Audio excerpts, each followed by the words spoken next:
আসসালামু আলাইকুম dear viewers, আজকে আমরা শেখার চেষ্টা করব পার্টস অফ স্পিচ। আজকে আমাদের ডেট হচ্ছে 8 মাস 17 তারিখ 2025। আমাদের মূল বিষয় হচ্ছে পার্টস অফ স্পিচ। এটা হচ্ছে আজকের আমাদের মূল টপিকস। এখানে আমরা জানার চেষ্টা করব পার্টস মানে হচ্ছে কি, পার্টস অফ স্পিচ কি। পার্টস অর্থ হচ্ছে অংশ, অপত্য এর, আর স্পিচ অর্থ হচ্ছে বাক্য। তাহলে পার্টস অফ স্পিচ অর্থ হচ্ছে বাক্যের অংশ। বাক্যের অংশকে মূলত পার্টস অফ স্পিচ বলে। তাহলে আমরা এটা সুন্দর করে বলতে পারি, বাক্যের ব্যবহার অনুযায়ী অর্থ প্রদর্শনকারী বিভিন্ন শ্রেণীর ওয়ার্ডগুলোকে পার্টস অফ স্পিচ বলা হয়। এখন পার্টস অফ স্পিচ কয় প্রকার? পার্টস অফ স্পিচ মূলত হচ্ছে 8 প্রকার। পার্ট অফ স্পিচ হচ্ছে 8 প্রকার। কি কি? যথা 1 নম্বর যদি আমরা বলি নাউন। নাউন অর্থ হচ্ছে নামবাচক, নাম বা ক্রিয়া। 2 নম্বর হচ্ছে প্রোনাউন। প্রোনাউন যার অর্থ হচ্ছে নাউনের পরিবর্তে বসে, নাউন এর পরিবর্তে, নাউনের পরিবর্তে ব্যবহৃত হয়। ওকে। আর 3 নম্বর আমরা বলতে পারি ভার্ব। ভার্ব হচ্ছে আমাদের ক্রিয়া, করা, যাওয়া, হওয়া, এইসব বিষয়কে ভার্ব বলা হয়। 4 নম্বর হচ্ছে অ্যাডজেক্টিভ।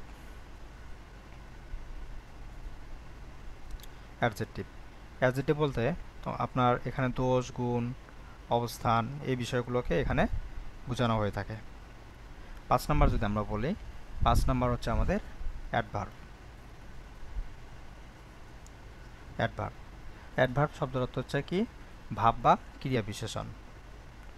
ভাব অথবা ক্রিয়া বিশেষণ, ভাব বা ক্রিয়া বিশেষণকে অ্যাডভার্ব বলা হয়ে থাকে। এরপর 6 নম্বর আমরা আসছে আমাদের প্রিপোজিশন।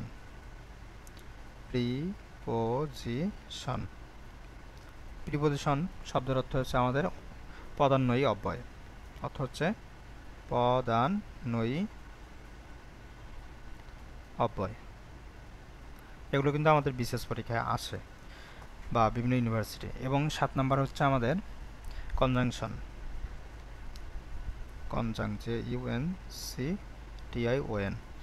কনজাংশন মানে হচ্ছে সংযোজক অব্যয়।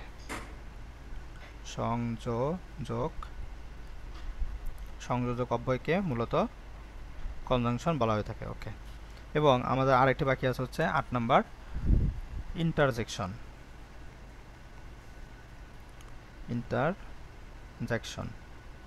ইন্টারজেকশন মানে হলো আমরা বুঝি যে অনন্বয়ী অব্যয়।